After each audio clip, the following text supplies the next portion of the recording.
Сәлеметсіңдер ме, құрметті оқушылар? Бүгін біз «Сен 12-ге толғанда» деп аталатын фильм туралы сөйлесетін боламыз.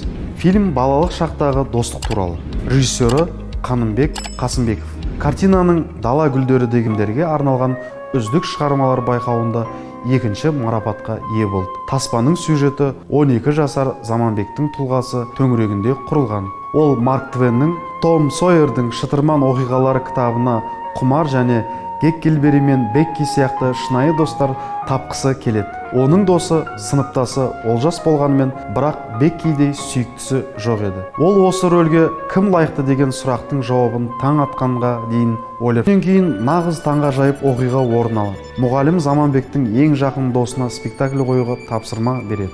Әрине, балалар Том Сойерді таңдайды, ал Заманбек пен Катиш басты кейіпкерлер ретінде таңдалып алынады. Баланың арманы орындалар сәтте кенеттен Катишті кино түсірушілер дайындықтан Ұран Сарбасов деген бала ойнады.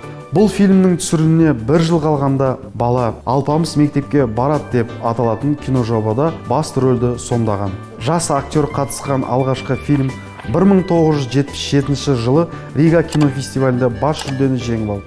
1 жылдан кейін «Сен 12-ге толғанда» фильмі Бакуде өткен бүкіл одақтық кинофестивальді жеңіп, ақшалай сыйлық пен ынталандыру дипломына ие болды. Осымен сабағымыз аяқталды. Назар аударғандарыңызға рахмет.